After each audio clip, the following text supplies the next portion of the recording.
I looked at this piece, and what it really reminds me of is sex on acid. Can we say that on this podcast? Yeah, go right ahead. Okay. Freedom of speech. Okay. He's like, you should title it that. He's like, just title it that. And I was like, well, I want to be appropriate for like, whatever art show it's involved in. I didn't want to be too over the top. And he's like, no, the name will sell it alone. Honestly, that's how it makes me feel. And yeah, that's the story behind that.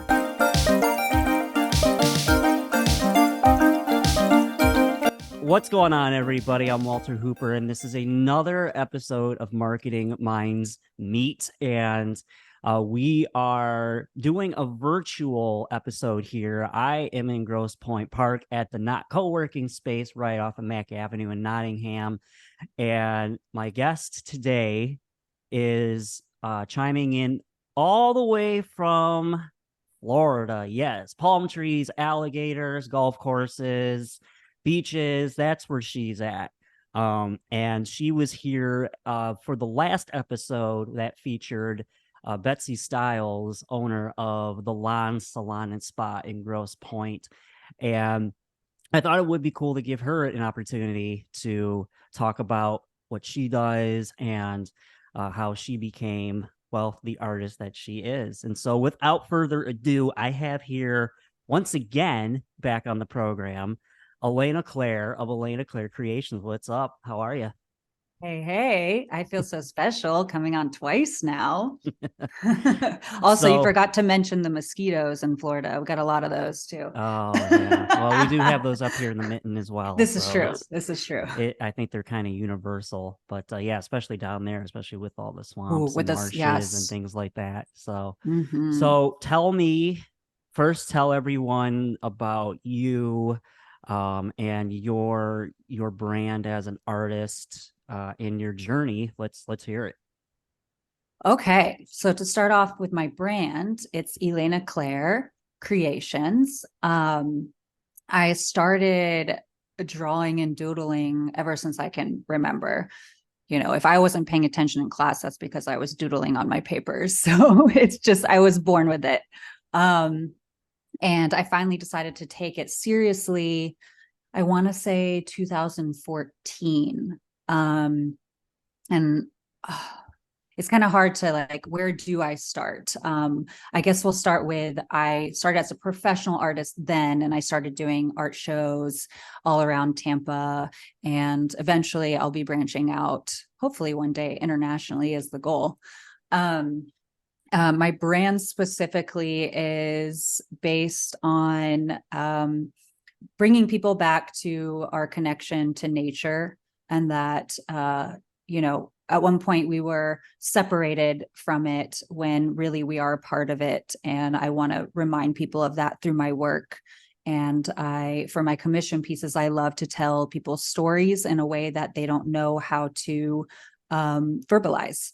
For example, that's the commission piece that I'm working on right now, telling a dear friend's story. Can you go a little bit into that piece that you have right behind you? Yeah, absolutely. So the blue jay represents him, and his name is Jay, and he's been through a lot. We've been good friends for now over a decade, and he's just been through some really hard times, a lot of pain, and I don't want to tell too much of his story because it's his story to tell. So basically this represents all of the hard, dark times that he's had to go through, and him, the bird, is finally transcending all of that and being released and brought into the light, and he is essentially turning his pain into his purpose in life. And these are all like the tethers that were holding him down. He's finally breaking free of that. Wow. Yeah, that's really cool. And Thanks. It's really neat to have someone like yourself be able to create that vision and think outside the box with it. And be able to, like you said, take something that's very personal and it seems like often at times very painful, and then turning it into something positive and good. I think that's a art and a skill that not very many people, I think, have. Oh, well, So thank you. It's oh kind of, yeah, people tell me that and I'm like, what do you mean? We all have that. We all have that gift. It's just tapping into it. But I guess, we all have our different gifts. right, yeah. I've noticed a lot of my commission pieces become that. It becomes some type of story here on earth that transcends into something else. Yeah, and I love that, and I do put a lot of emotion into it. I mean, most of my commissions I have definitely shed a lot of tears in the making of. Mhm. So, and it's beautiful when I'm my favorite part is giving the finished product to my clients and seeing it move them, and it's just a beautiful experience. And I know a lot of artists that have come before me don't get to experience that because either A, they're no longer here with us, and their art is only shown after they're gone, which is very sad. Or they just like don't get to work hands-on with their clients, and that's one of my favorite things is getting to connect with my people through the Mhm. artwork. Yeah, Yeah, that's awesome. sorry if I was Um, rambling. no, that's Okay, why we're here.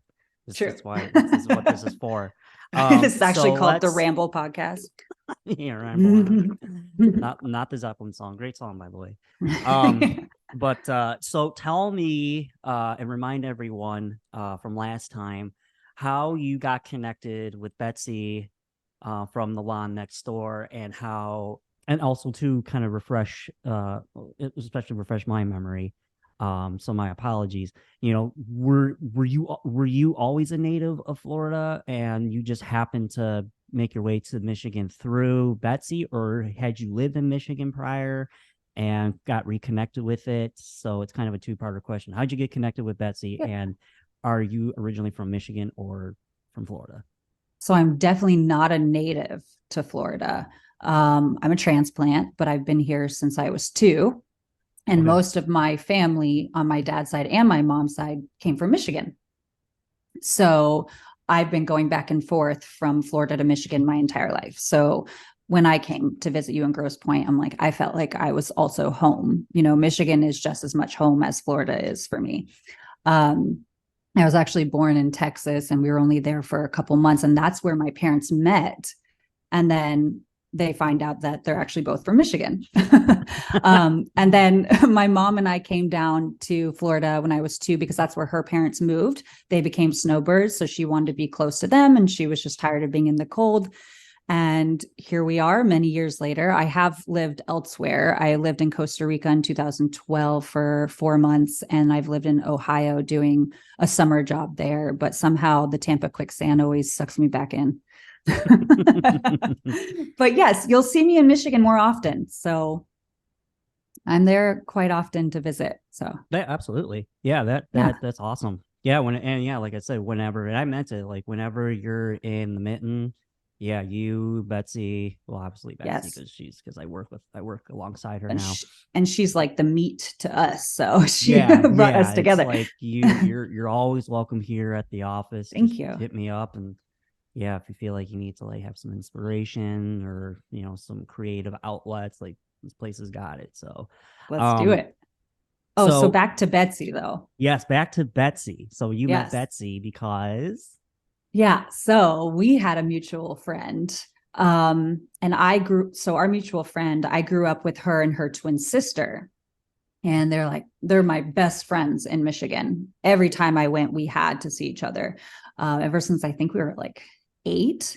And so one of the twins got married and decided to sit Betsy and I next to each other at the reception because she's like, okay, I got to sit you next to this woman, Betsy, because you two, I think, are really going to hit it off. mm-hmm. And so, I had her tell me a little bit more about this Betsy woman. And she told me, she's really creative. She's opening a salon. She's a hairstylist. And so going back to our story the first time, I thought, well, crap, I better be on my hair game because I was doing it myself and it was not finished. So I had to wear a hat. And Betsy loves to tell a story that when we sat next to each other, we were wearing the same hat. We're like, okay, we're going to be Wow. best friends. um, and we had so much in common. Sam, the bride, she was absolutely correct.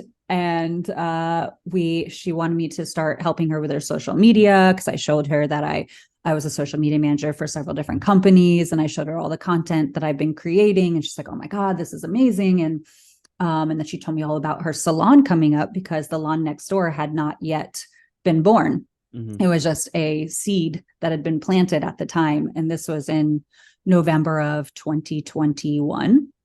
And so her and I started having Zoom calls, once a week, talking about how we can be in business together. And then once I showed her more of my artwork, she said, hey, I'm really looking to find a logo designer. I was like, well, I'm your girl. And thus was born the Lawn Next Door logo. And then, I visit her every chance I get when I come to Michigan. And so that's how it all came about. That's the take. Yeah, that's awesome. No, I could tell there was definitely a kindred spirit there between the two of you. I could just see that there was something there, that you two just hit it off. And you both have these very creative, thinking outside the box kind of minds. And especially at her place as well, as like when you go in there, it's very, I will go on record until the day I die saying this, when you go in her place, it's very calming, and it's very, and you don't get that a lot from other places. No, it's actually other salon and spas, it can very be rare. Yeah, and I feel like other places like that are either very chaotic, or there's just there's something underlying in that air that's just kind of like, okay, like, oh, I didn't have anxiety, but suddenly I now have anxiety. What's happening? Yeah. And it's because of the environment. Yeah. Yes. Yeah. Yes. Oh, that's perfect. Yeah. Yeah. No, you nailed it. And hers is the opposite. And hers is the exact. And I think, and you could definitely probably add on this as well, because you've obviously been there many times and helped out and kind of know the inside scoop. It's surprisingly, I've only been there twice, but really? I need to go more often. Yeah. Because I didn't get to see it in person until last November. Granted, that was only a few months after they opened, but I was just there for a short time before we drove back down to Florida on our road trip. And she was like, I need to get you in my chair, but I didn't have time because we were with my dad and family. And then this last time when you and I met was the second time I had actually gotten to spend time in the lawn. So, but I love that when her and I met, it was like, those adult friendships you meet and you instantly feel like kids together. That was us, and that's when know you are meant to meet, when you can release your inner child. Mm-hmm. Yeah. That's right. I think I think you also just nailed it. I definitely sense that with the two of you, and that's a rare, especially being adults. It is. And yes, it's hard to find. It's hard to make new friends, isn't it? It is. It's like, a rough life, kids. Enjoy being kids. It is. It's like, I'm good where I'm at. I don't need any more. But like, if someone comes along and like you said, like Betsy, like, and you just, you feel like you could be a kid again. Like, take that opportunity. Hold on to it. Yeah, hold on to it. Don't let it go. Mm-hmm. Those relationships are special. Absolutely. So let's get into now, because this is Marketing Minds Meet. I do want to talk a little bit about your successes and challenges that you've seen with your digital marketing campaign. Where have you found the most success? Has it been through pushing of your website, your social media campaigns? You have an email campaign, text messaging campaign. Like, where have you seen the most customer or clients reaching revenue out to you? Has it been through social media, your website? And where do you see where do you see yourself continuing down the road with any sort of digital marketing? Sure. Well, let me just say, for one, I know that I am privileged. I'm very aware of this. I have created a following based off of performing over the last decade. So through that, I think I already had such a wonderful fan base. I don't even like saying fan base, just a wonderful support group of people. And so once I transitioned from performing and more into my art, I think it kind of blew people away. They were like, I had no idea you had this other skill. And so I think I gained through that. I had this huge group of followers that, thanks to that, oh my gosh, cut. Okay. Spit it out, Claire. So I do receive a lot of clientele through my social media following because of that. And Okay. I've actually booked a lot of my art shows through Instagram and Facebook, and that's how people are finding me. And people ask like, "Oh, how do you get these shows?" And to be quite frank, they have found me. I have been invited to do pretty much all of my art shows. I haven't. So that's a good segue going into an art show that I would like to have come about in hopefully this year. I've been working with my small team of marketing to get this show coming up so that I can help other artists be seen and showcase their voice who don't have it like I do in that regard. So yeah, I found that it's pretty much social media, not really email, not really my website. Honestly, I'm still trying to figure that out. Like, how do we put our website out as much, or how do we get traffic to our website without having to constantly be checking SEO?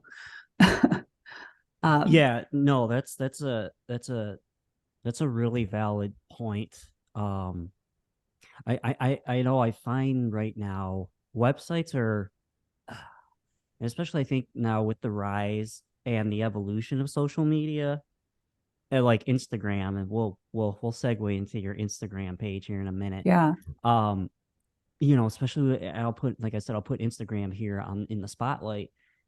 It has now become such a great tool for, individuals like yourself, or really just anyone starting a business, where they can have that be one of their main portals and hubs Mm-hmm. for clients and consumers to go to.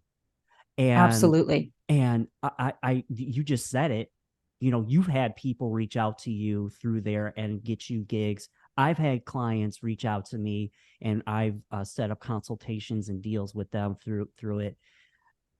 Dare I say, I'll say it, like, I almost feel like sometimes you really don't need a website. I feel like nowadays, I almost feel like a website Yeah. is just something that's almost secondary for some people. And like, I'll even put myself there on the block here. I'm still updating my website, but I'm kind of thinking, do I really need one?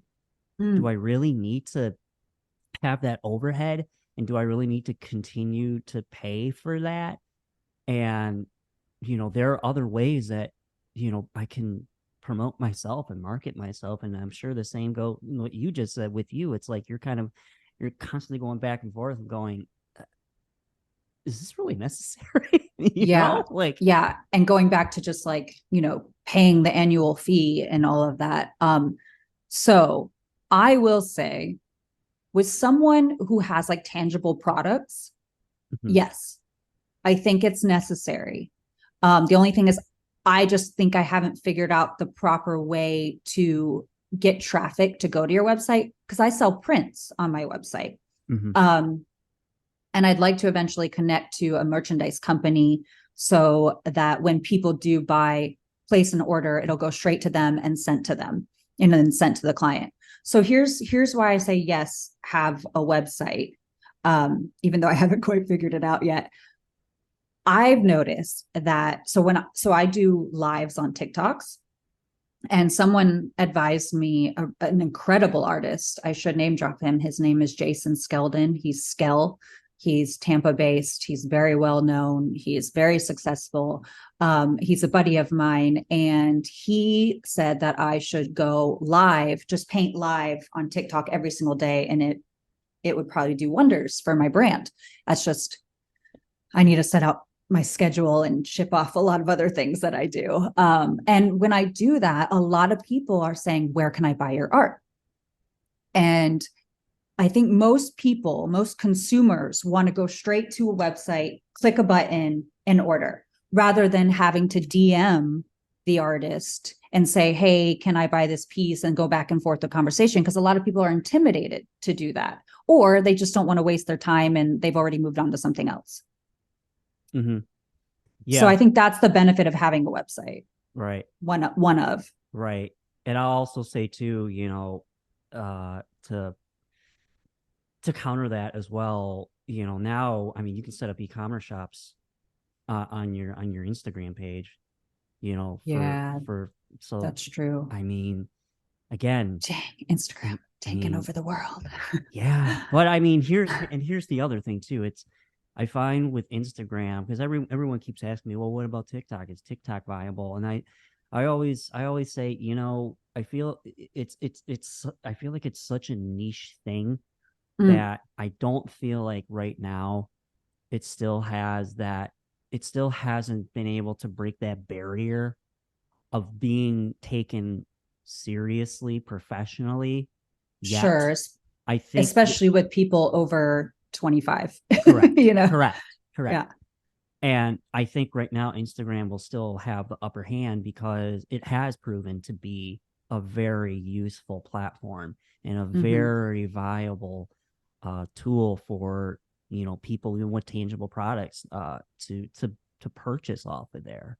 Right, right. Um, The amount of like fashion designers mhm, and small business owners that I found on Instagram, I was just like, oh, I love this. That's beautiful. I go straight to their shop from Instagram, which again is a website. mhm, So I don't know how the e-commerce works via Instagram yet, but I know mhm, that most people, you go to their bio, it clicks and it takes you to their website, and then you're yep, like, okay, where is that item? Done. mhm, yep, yep, And every time. And yep. that's so much better than, yeah, scrolling through Google through, I mean, yeah, yes to all of the above. Yes to all of the above, she Yes. says. Yes to all of the above. And Uh, back to TikTok, that's something you have to be so consistent with in order to gain that traffic. It's like, yes, they say the more posts you post a day, the better. And that's a huge commitment. yes. And it also seems too, I know I bring this up to guests and other colleagues, you know, it seems like because of things like TikTok and now you have these other new platforms coming out. It just seems like now it's becoming system overload for a lot of people. And so now I'm a question I'm getting asked quite a bit on during consultations is where do I go? Like, where is the best which avenue is the best for me and my Right. business to be able to promote myself on? Because gone are the days of just having Facebook, Instagram, and Twitter. Now Yeah. now you Yeah. have TikTok, you have Snapchat, you have Be Real, which is a little bit more social, but still that could become something. You also have a Is new platform too. It's called Mammoth. And Mammoth, I basically call it when Twitter used to be awesome and fun. And you're able to just repost things and create your own content, and the whole point is for people to share it. It's just love simple as that. that. You can add a little caption to it as well, and like I said, it reminds me of old Twitter Mm. before it got a little wonky and jacked up. To um be honest, yeah, I I have used Twitter. I think I've maybe shared two things on Twitter. I've never been a big tweeter, as they would a call it. tweeter, yeah. Yeah. Well, because I remember when Twitter, you couldn't even share photos. It was just Yeah, oh, strictly taking me quotes. back. Yeah. And so I was like, well, I like pictures too much, so I'm not going to Hmm. use Twitter. Yeah, yeah, now it's just become, oh my Now god, it's it's a everything. I don't mess. even know. Yeah, It's a I'm mess. glad that I don't get my feet wet in Twitter. Yeah, no, and I've steered clients away from it. They're like, "Well, should I get one?" I Oh was like, yeah. "No, don't Nope. do it." I'm like, "Just don't do it. Yes. Like, just focus on Facebook and Instagram." Yeah. And All right, actually, yeah, real quick, oddly yeah, enough, right before I got on here, I just checked my email and said, you had a sign in on your Twitter in Liverpool, England. And I'm oh, thinking, does fun. my Twitter even exist? Like, how? Like, what, Well, you guys aren't going to find any info at that point. You're really on the wrong Twitter, guys. yeah, you're Yeah. you're not doing it right. Yeah. I'm gonna do a screen share now for everyone, and this is gonna feature your EC Creations Cool. page, and I kind of want to go through it here and kind of have you walk myself and everyone through what this is all about. So, Fun. Let's do it. so here we go. So we are here now on the EC Creations. So tell me a little bit about what when you post something and when and especially when you have all your creations here, which are awesome. Thank you. What's the mindset? Is it, hey, I just want to show my product? Are you trying to like show, an individuality through it? Like Mm. what is the what's the process here? Well, we're always all trying to show individuality, right? With everything that we do. But so specifically for this page, I try to keep it just the art pieces that I'm working on. And then I have my other Elayna Clair page where I show more into the life of Elayna Clair and I show all the things that I do. So this, I essentially just use it as like an online portfolio. So I'm not really trying to build followers. I don't, it's not about the amount of likes or whatever, because most people are contacting me through Elayna Clair. And then if they want to see more of my work, I kind of send them over to this page as if it is a website. Okay. Yeah. Is Did there that any answer your question? particular piece here as I'm scrolling that you want to kind of talk a little bit Touch. more about, or Hmm. um How pick about one? Yeah. you pick one and then Oh, we can okay. talk about All right. Putting it. the ball in my court. Okay. Yes. All right. Let's go for hmm. Oh, that one. Okay. Depth keeps on creeping. Okay. Tell me about that. Mm. Yeah. So that one was the Inktober challenge that I never actually finished. What they have you do, like draw a little sketch on a daily basis, all of October. And so I was trying to stay within the October, Halloween vibe. And I think this may have been my first skull and spider, to be honest. And so I was just dabbling in pointillism, and those are all the dots that you see. And yeah, that's pretty much it. I was just doing the challenge and trying to draw daily. I think it only lasted a week. And I am a horror whore, so I love all the creepy things. Most people don't know that Really? about. Yeah, by looking at my stuff, you're like, oh, she's all vibrant and colorful and full of bright, happy things. But that's definitely my darkness coming out. Okay. Um, We'll oh touch on that in a minute. yeah. Uh oh, this one. Mm. What's this all about? What is that all about? Wow, Says we're going Happy way Earth back. Day. This is yeah, 2020. Oh, So, talk a about dark time. darkness. Yeah.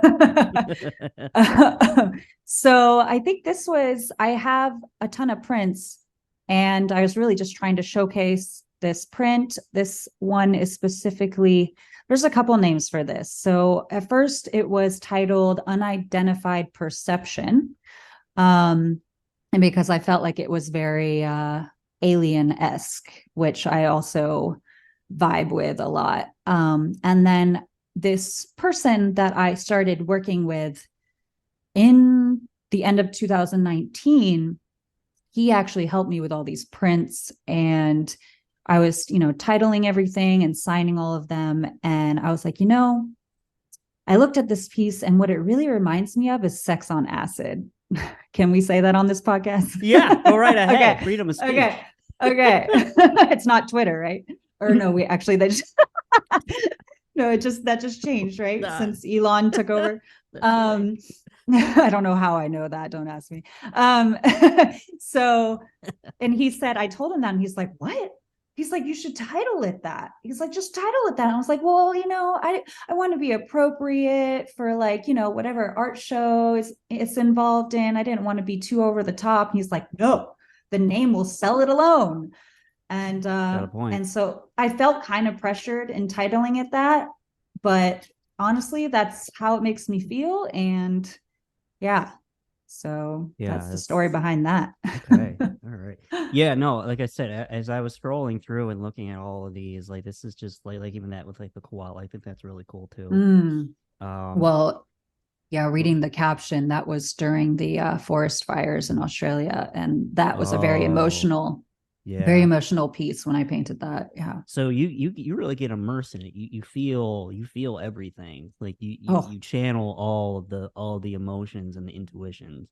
It's oh, not at just two, it's not it's just hey, I'm just here to paint something cool and no, that's that. it's almost to a fault, Walter. Like my emotions have controlled me for way too long. Hey, that's what makes us human. That's what makes us Yeah, human. and good art, Um right? yeah, yeah, absolutely. Well, yeah, this is awesome. So I'm gonna go back Thank you. to the main screen here. But yeah, if you want to share anything, yeah, throughout while we're talking, please feel free. Um, but so let's go off of intuition and things like that. I know I asked Betsy this the last time, so I'm gonna ask you, like I ask all my guests, is there something about doing art that you don't like? And if Mm. so, why? I feel like there's a lot of layers to that question. Hmm. Well, I always thought when I first started this journey that I wouldn't like to create something that someone wanted me to create, that I wasn't fully feeling. But over time, I've realized that even if I am creating something that somebody else wants, I've found a way to feel it and really put my heart into it. Like that was one of the reasons why I didn't go into tattooing. Even though the tattoo world has evolved quite a bit over the last decade. And I've now realized that you can actually, um, uh, you have the power to say, oh, you want this tattooed on your body, or you want this piece. Let me tell you why I don't want to do this. Like it's whatever you choose to create. Um, and so that's what I thought I wouldn't like about it. But I've learned to love the process of creating what somebody wants me to create, because I pour my heart and soul into it. Um, I don't like asking people for money. I hate that. Ah, And I absolutely hate putting a number on my work. And I how know come? How come? I hate taking from, hate's a strong word. I dislike taking from people. And for a while, it was really hard to put a price point on a piece of my soul. Um, like Ooh. it's really hard because, I want to just give it. I want to give it. And also at the same time, I also want to like, no, this is millions of dollars. Like you are literally taking a piece of me. And I'm not taking, but you are holding a piece of me.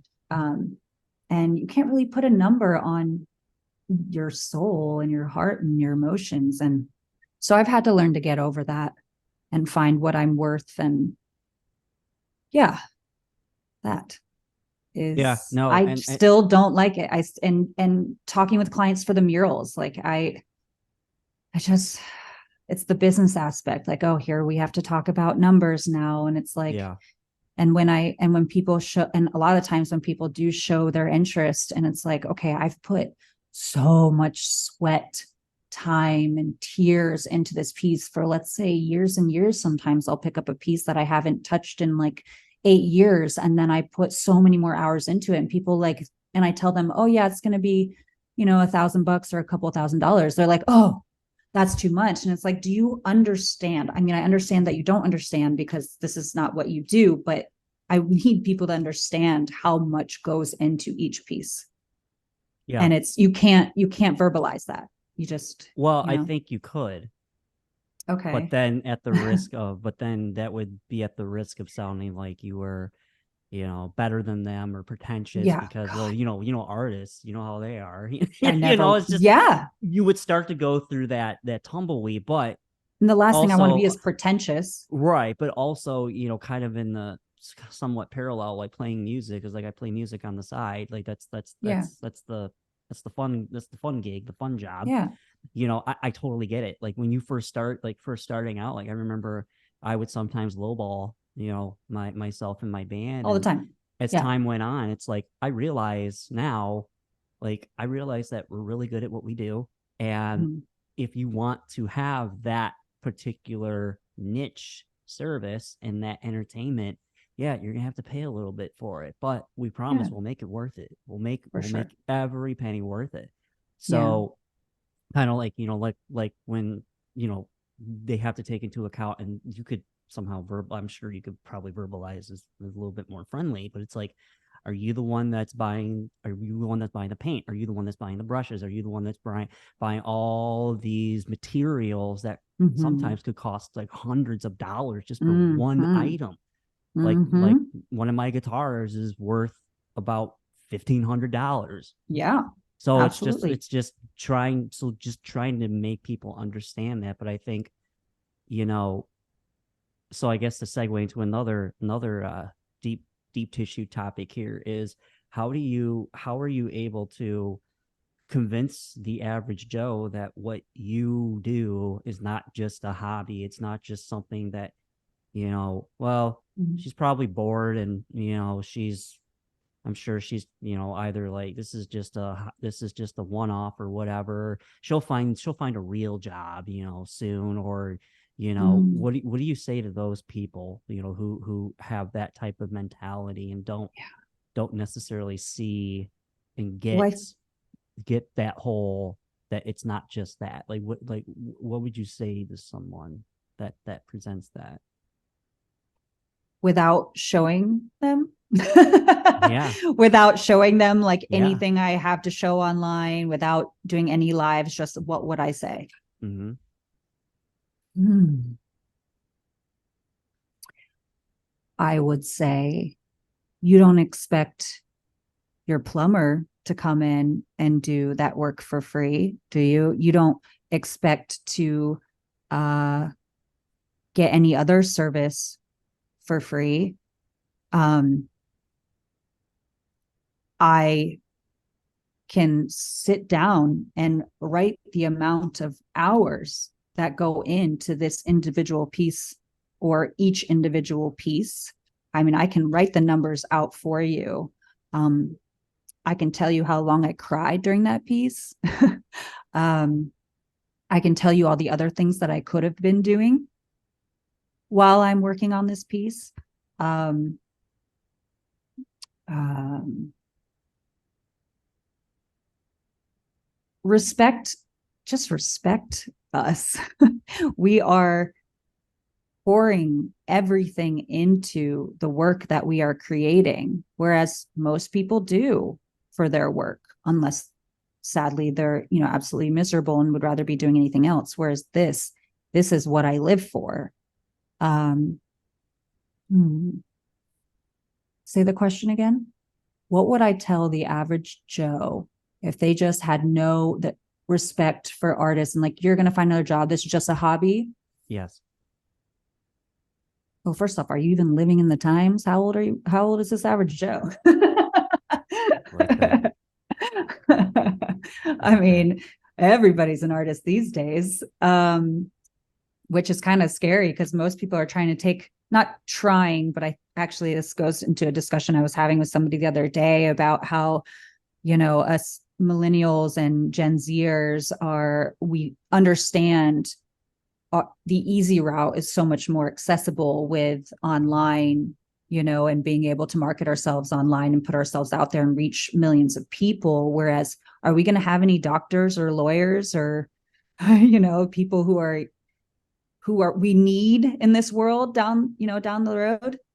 Yes, I That's believe kind of you're a looking scary for, thought. yeah, I believe you're looking for the term is an influencer. Yes, Um, those guys. I Yeah, I just I hate that word. I do too, and And hate is a bad word. I kind of I just I think it's I yucky. think it's become such a well already you're already at a losing point when you throw that out there because that when I hear that even now because I've heard it even in professional settings that Mm, word just diminishes I think the uh the importance that is digital marketing. If they were to mm, say I'm in digital marketing or I do this, I'm a brand specialist, online brands, that I would be okay with. When I hear influencer, I think, dear God, like please do not make my generation or for sure the Gen Z look like a bunch of nitwits, who mm, just want to be in front of the camera and mm. want to just spout off Looking. about whoever I'll say it, whoever gives a fuck about what you're talking about. Like, just Mhm. shut up. There's the door. Please do not come back until you can actually like come up Or with just a like, coherent, well thought out, put together statement. and really figure out who you are. Correct. Like the whole Correct. entrepreneur word too. It's like, okay, but what do you do? Yeah, we can do a lot of things. Like someone would consider me an entrepreneur as well, but like, Yeah. what's your purpose? What? Right. Yes. And I'll even listen to entrepreneur because I used to call myself an Yeah. entrepreneur when I first started Okay. until I Sorry found about that. until no, that's okay. No, because I didn't know at that point fully because it was an evolution process. Yeah. So And now, I mean, yeah, it was a hot thing to say for a yes, it time, was back in. and that's Mhm. in like 2013. And that's fine, we're constantly evolving, but I think it's just like you said about your story, it's just been overused Yes, without much substance to it. correct. Correct. You got it. All right. It's kind of a hypothetical. Are you familiar with the because I love blues music. Blues, oh yeah, Yeah. good taste. Have you heard of an artist by the name of Robert Johnson? Unfortunately, I have not. Should Okay. I? All right. So Robert Johnson is considered to be the father, the nucleus for what is rock and roll. He was a blues guitarist back in the 30s, like the Depression era. Um, and Okay, there well, is there's now an that you're giving me the time, yeah, yeah, maybe I thought yeah. this was like a more modern artist. No, no, no, Go no, ahead. no, no, no. Okay, You can find like new like revised recordings of his I at believe record it. shops and things like that. I actually have a couple. But Robert Johnson he was known to be a very highly skilled guitar player. And even to this day, like the likes of Eric Clapton and uh they still are in awe of what he was able to do because when you listen to the recordings, you got to remember he was basically just playing like out in public, like on the streets, or he was playing on his porch, and he was doing all of these crazy different techniques that literally would sound like it was two people playing, but it's really just one. It's really just him. So the myth goes, he sold his soul to the devil. And one of his Mm. infamous tracks called Crossroads, which has been covered now by Cream and all kinds, like John Mayer Oh covered it. yeah. Oh yeah. Yeah, he wrote that.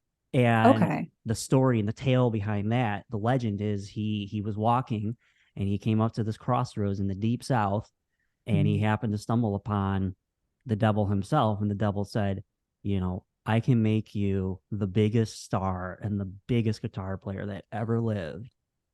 All you need to do is just the exchange of your soul, and I'll make it happen. So, story is he did, and then they don't really know how they said he was poisoned, but there's more to it than that. So let me ask you this. If you reached a point where you were brought with an opportunity, like whether it's the devil or Mm. something that How could we really interpret elevate, that. and bring you to a level of success and notoriety that artists would kill to have, but you had to sell a piece of your soul. And do remember, the devil does collect his payment in one way or another. Would you Mm. do it? Are you trying to get me to sell my soul to you right now, Walter? No. Me? No. I'm Who just am I asking. sitting with right now? I'm just asking a question. That's all I'm doing. That was a great question. Well done. I love that question because I have come across these conversations many, many a times in my past. And when I was younger, I was like, bring it on, devil. But at this point in my life, through all the healing that I've done, and just my whys, the message I'm trying to convey, I want to save the planet.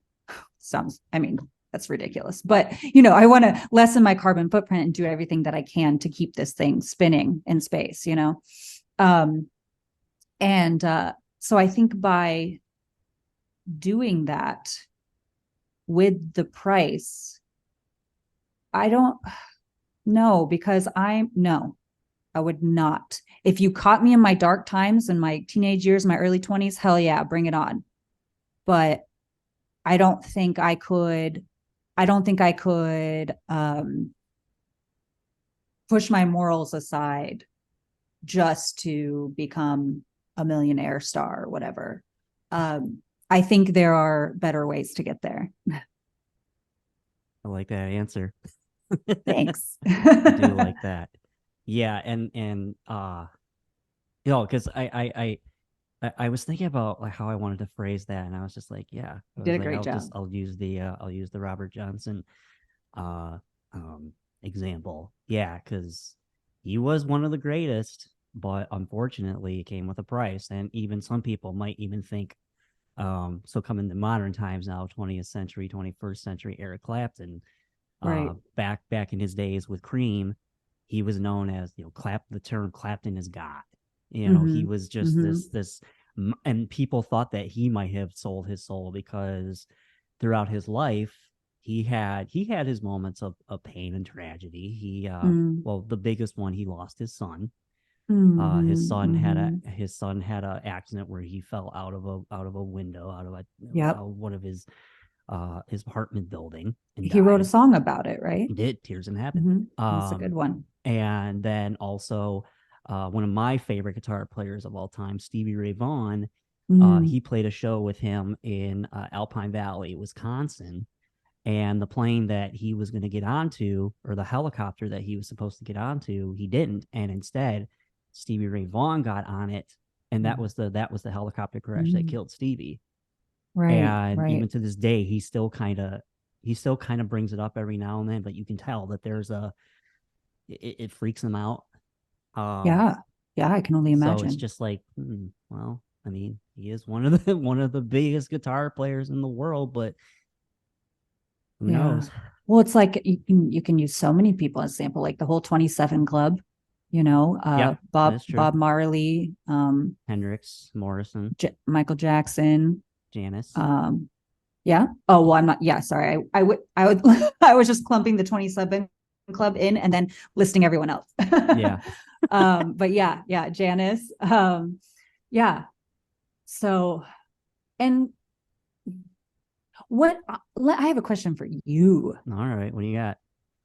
So, obviously the whole selling your soul to the devil isn't supposed to be taken so literally, but I'm sure many people take it very Mm-hmm. literally. How do you interpret it? Like them actually doing the deed? Like, is Like, that what you mean?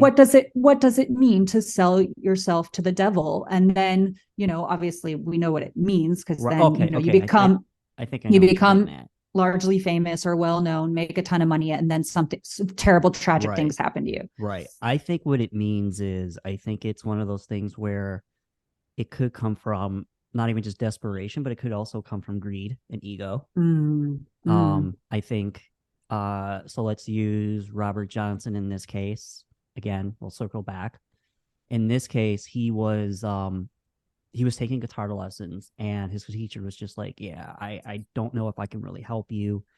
You really need to hone your craft and skills still here. And then Oh. when he went back to him, afterwards, his guitar teacher was like floored and enamored because he's like, wait a minute, was he like playing me or what? Because like this boy could not Oh. do the things that he's doing. And even he himself, the teacher, was like, I can't do what he's doing. Like, what the hell? How I long think was the time frame between that I him? don't know. That I'm I'm not entirely curious. sure of. Yeah, we'll have to do Yeah. a Do a little Wikipedia or a Google Google search. search. Yeah. But I think in that aspect that came from a point of desperation because Mm, he and a little bit of ego because he wanted to this was his life. Like he wanted to become that. But I think it came from shit, I just can't do it. Like I need help. So again, desperation, struggle, um so and you think just maybe a hint he, of ego. sure. I think in the sense of like with Clapton, I mean, he even said it in his book, his autobiography. Great read, by the way. You should check it out. Um, Okay.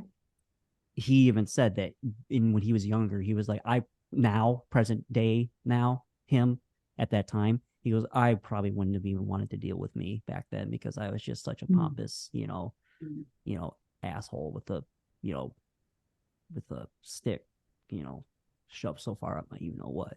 And I thought mhm, mhm, he thought he was hot shit until mhm. Hendrix came along. And then when Hendrix came along, there was they had like a little guitar like battle, and basically the tagline, the joke was that night Hendrix killed God on stage.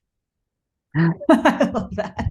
And I was like, yeah, Go I could see that. Jimmy. Yeah, no, I love I love Jimmy. me some Jimmy. Me too. Oh, Um, me too. oh, so Um, good. Yeah, talk about early days of dabbling in my art journey. But so, but the thing is, it's like I see it as like you take this deal, this big deal with, let's say, some ridiculously huge record company that goes against all of your morals and everything good.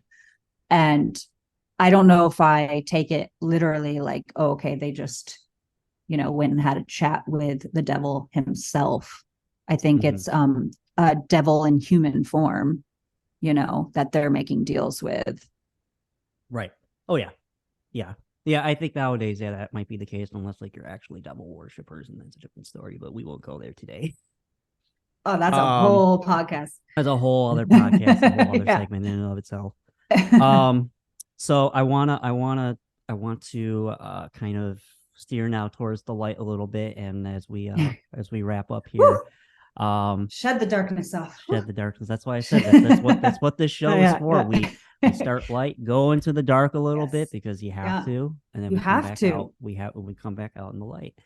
preach. So That tell is that's me, that's the symbolism of the lotus, Walter. yeah, there you go. So tell me, what does Claire enjoy doing in her downtime when she is not hustling and being the artist boss that she is? What are some of your favorite hobbies and activities you enjoy doing in your spare time? Like, okay, good question. I don't think there's a time that I'm not hustling though. Whether it be to get some gains in the gym or, focus on the next project, uh, contact the next client, sketch my next project. But I guess if we're really talking hobbies that I'm not monetizing, I do love the beach and I don't go often enough. And if any of you are looking to move to Florida, just know that you're not going to go to the beach as much as you think you are. It's like so many of us are transplants and we move to Florida like, oh, I'm going to be at the beach every weekend. We go like once or twice a year, unless you literally live on the beach. So I love just yeah, listening to the ocean and the salt on my skin and the wind in my hair, and just zoning out. I try to meditate in whatever form on a daily basis. I love yoga and stretching when I make the time for it. I journal quite frequently. I love therapy, normalized therapy, T. I'm a huge advocate for that. So any way that I feel that, like, if I have any, what do the kids say, downloads, I have anything thoughts that are coming about that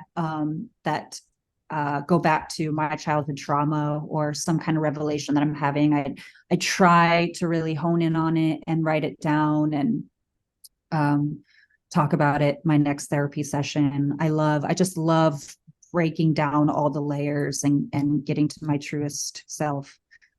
Hobbies. I like taking walks in nature. I love being in nature. I do actually like to garden. I just don't do it that much. My mom's an incredible gardener. My dad loves plants. He's got like 20 in his house. My mom literally has a green thumb everywhere she goes. A garden grows. You know what? I should make a shirt for her that says that. I just came to like it. I've been saying this for so long, and it's just she's incredible. My thumb's kind of bluish green. It's not quite green yet. um yeah, and yeah, like I already said, I love working out and doing anything physical. If I had a pool nearby, I'd probably swim more often. I love rollerblading. I just don't do it enough because I'm constantly trying to work to the next thing. Yeah. Yeah. Swimming is like one of the best workouts that you can do. I used to do it in Oh, yeah. college, just recreationally, and Nice. yeah, I used to be able to swim like 100 laps. Oh, Yeah, got me beat. it was Damn.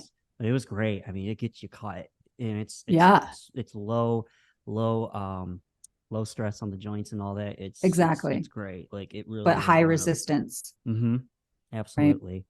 Well, that's awesome. Before we log off here, can you just plug all of the things that Yes. how people can find you, website, phone number, email, social media, how if people want to inquire about you and the work that you do, hire you for art festivals, murals, how can they find Claire? This guy. Okay, so I have on all of my social media platforms where I at least conduct business, is Elayna Clair. So it's ELAYNACLAIR. And then you can also find my art page, Elayna Clair Creations, but I'm Elayna Clair on TikTok, which I don't use as often unless I'm doing a live. But you can pretty much contact me on my Instagram, either or. And then my email is ElaynaClairCreations@gmail.com, which I know I need to fix because someone just told me that you're not as professional if you don't have a yourname.com email if you're still using Gmail. So I will get on that soon. I know, it all gets the job done. And then you can go to www.elaynaclair.com. And that's where you will find a video I worked on with a photographer friend of mine and all of my pieces that I have, at least prints and some of my originals for sale. Or you can directly contact me for some prints that I actually have in stock right now. I'm also on Patreon as Elayna Clair, which I haven't been as active the last few months because this year's been insane. I don't feel comfortable giving out my phone number. That's okay. Yeah. But yeah, so I have a link tree on my Instagram, so you can access, I think, my website, my email, and everything else from there. Perfect. Yeah. Well, Claire, I gotta say, this was it was a really solid episode. I really enjoyed connecting with you more and learning more about you and your art, your passion, your enthusiasm. Thank you. It really is. It's endearing and inspiring, and I definitely think you will soar even higher with the mindset and mentality that you've established and created for yourself. And don't make me cry and what on this expresses podcast. through and what expresses and how you express that through your work. I think it's awesome. And yeah, Thank you so much. Betsy found a good one. Oh, thank you. I really appreciate all the kind words. I'm so thankful to be here. I'm so glad I got to meet you. I look forward to everything in the future. And next time I will be interviewing you. Oh, really? Is that what you want to do? Yeah, because we've got to hear about Walter. I had someone here at the office that wanted to do that, but it just never happened. And they're Oh, they need to get they're on it. they're so busy like with their own I stuff know that that. it's just like plus yeah, I mean I think you definitely could ask me some good questions. I saw you ask Betsy on the last show. You asked I her a really solid question. You know, I'll take you up on that. Woo! Challenge accepted. Sweet. I'm Just actually better at asking questions about other people than talking about myself. I've always isn't said. that the way it is though? Yeah, yeah. Although there are some people who love to talk about themselves. Yeah. Oh, yeah, that's for sure. Um, but no, Claire, this has been awesome. Thank you so much for taking the time to do this and getting to connect with one another. And this has been another episode of Marketing Minds Meet. As always, you can find us on YouTube at WA Hooper Marketing.